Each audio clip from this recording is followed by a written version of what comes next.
তিনটা জিনিস ভাই, আপনাদের বোন হিসেবে আমি আজকে নেত্রী হিসেবে আসি নাই, কোন প্রার্থী হিসেবেও আসি নাই। আমি আপনাদের বোন হিসেবে তিনটা কথা বলি। এক দুর্নীতি,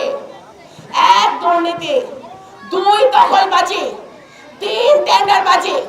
এই তিনটা জিনিস সালতার মাটিতে থাকতে পারবে না। আমার কাছের লোক যদি করে, ভাবে যে রিঙ্কুর কাছের লোক, সমস্যা নাই, পুলিশে ধরায় দিবেন, সমস্যা নাই। আমার পরিবারের কেউ যদি দুর্নীতি করে, পুলিশে ধরায় দিবেন, সমস্যা নাই। আমার বাপ সত্যের পথে ন্যায়ের পথে থেকে মারা গেছে, তার বিরুদ্ধে অনেক ষড়যন্ত্র হয়েছে, অনেক শত্রুতা হয়েছে, সে কখনো সত্য ন্যায়ের পথ থেকে তার সে সরে নাই, এক চুলো সরে নাই, তার মৃত্যুর আগ পর্যন্ত সে সরে নাই। আমিও সরবো না। আমি রিঙ্কু, আমি আমার বাপের সন্তান, আমি এক চুলো আমার সত্যের পথ থেকে, আমার ন্যায়ের পথ থেকে আমাকে কেউ, আল্লাহ ছাড়া কেউ সরাতে পারবে না। দুর্নীতি, দখলবাজি, টেন্ডারবাজি, চাঁদাবাজি, এগুলা আমি হুঁশিয়ার করে দিলাম আমার নিজের দলের নেতা কর্মীকে, যদি কেউ করে তাহলে পস্তাইতে হবে, জেলে পস্তে হবে। সত্যের পথে থাকেন, ন্যায়ের পথে থাকেন, আল্লাহর পথে থাকেন, তাহলে ইনশাআল্লাহ আমরা কম খাবো কিন্তু তিন বেলা ভালো খায় থাকতে পারবো, সেই ওয়াদা আমি দিতে পারি।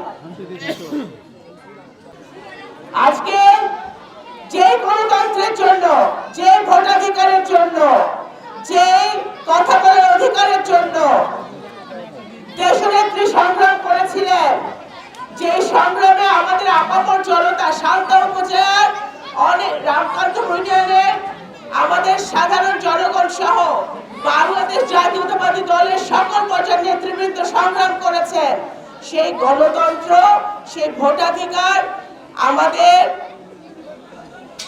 প্রতিষ্ঠা করার সুযোগ এসেছে আগামী 12 ফেব্রুয়ারি মাসে, 12 ফেব্রুয়ারি তারিখে। ফেব্রুয়ারি 12 তারিখে বাংলাদেশে একটি সুষ্ঠু, নিরপেক্ষ, স্বচ্ছ সংসদ নির্বাচন হবে, যে নির্বাচনে সালতা উপজেলা, নগরকান্দা উপজেলা সহ সারা বাংলাদেশের মানুষ সুষ্ঠুভাবে, স্বাধীনভাবে ভোট দিতে পারবে। আমাদের মা ও বোনেরা, আমাদের এই অত্র এলাকার যুবক ভাইরা, বোনেরা, মুরব্বিয়ানরা যারা বিগত দিনে ঠিক মতো ভোট দিতে পারে নাই, তারা নিশ্চিন্তে ভোট দিতে পারবে। আমাদের এই 12 তারিখের নির্বাচনে আমাদের সুযোগ হয়েছে আমরা আবারও ঐক্যবদ্ধভাবে একসাথে সামনে আগানোর। দল মৃত্যু থাকবো, 12 তারিখের নির্বাচন আসবে, চলে যাবে, কিন্তু আপনাদের সাথে আমার সম্পর্ক আমৃত্যু থাকবে। আপনাদের সাথে আমার সম্পর্ক আত্মার সম্পর্ক।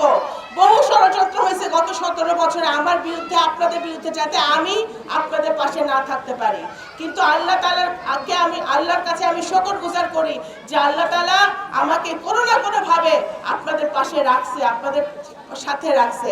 সুতরাং আপনারা আমার জন্য দোয়া করবেন যাতে আল্লাহ তাআলা আমাকে তৌফিক দেয় যে আগামী সংসদ নির্বাচনে যদি আপনাদের সহযোগিতায়, ঐক্যবদ্ধ প্রয়াসে আমরা যদি সংসদে যেতে পারি, তাহলে ইনশাআল্লাহ রামকান্তপুর ইউনিয়ন, রামকান্তপুর গ্রাম, প্রত্যেকটা গ্রাম আমি চাই একটা আন্তর্জাতিক মানের মডেল ইউনিয়নে পরিণত হোক। ভাইরা, আমি সেদিনও বলেছিলাম, আজকেও বলছি, সালতা যে উপজেলা হয়েছে বাংলাদেশ জাতীয়তাবাদী দলের কারণে হয়েছে। দেশনেত্রী বেগম খালেদা জিয়া 2001 সালে যখন প্রধানমন্ত্রী ছিলেন, আপনাদের সালতা উপজেলার মাঠে এসে উনি বক্তব্য দিয়েছিলেন, বিশাল জনসভায় উনি সালতাকে উপজেলা হিসেবে ঘোষণা করেছিলেন। কে মোবাইদুর রহমান সাহেবের নেতৃত্বে তৎকালীন সময়ে সালতা উপজেলা করা হয়। বিএনপি এবং ম্যাডাম খালেদা জিয়ার কাছে তো সালতার মানুষ কিছুটা হলেও ঋণী আছে নাকি? আজকে সেই কথা ভুলে গেলে চলবে না। আজকে আমি এতটুকু বলতে পারি, এই উপজেলাটা যেহেতু অন্যান্য উপজেলার চেয়ে একটু নতুন উপজেলা, এই উপজেলায় করার অনেক কিছু আছে, উন্নয়নের অনেক কিছু আছে। আমি মাচারদিয়া গেছি, আমি ঘট্টি গেছি, আমি বল্লভদি গেছি, যদনন্দী গেছি। এখনো অনেক ইউনিয়ন আছে, এখনো গ্রাম আছে যেখানে পাকা রাস্তা নাই, ভ্যানও ঠিক মতো চলে না।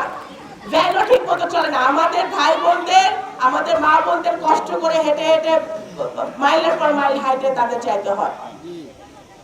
আমাদের সালতা উপজেলায় প্রত্যেকটা গ্রামে একেবারে পাকা রাস্তা হইতে হবে, দুর্নীতির রাস্তা না, যে একবার বানাইলাম 2 দিন পরে আবার খসে গেল, ওই রাস্তা না।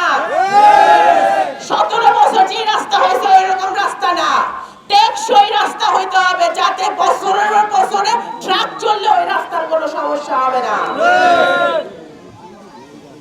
আরেকটা কথা বলি, সালতা উপজেলায় এই যে আমার সামনে এত মুরব্বী, আমার মা বোনরা ছাদে দাঁড়ায় আছে, একটা ভালো হসপিটাল নাই, একটা ভালো হসপিটাল নাই। আজকে আপনার শরীর খারাপ হোক বা খোদা না খাস্তা একটা অ্যাক্সিডেন্ট হোক, আপনাদের ফরিদপুর 250 বেডে বা ফরিদপুর হসপিটালে যাইতে হয়।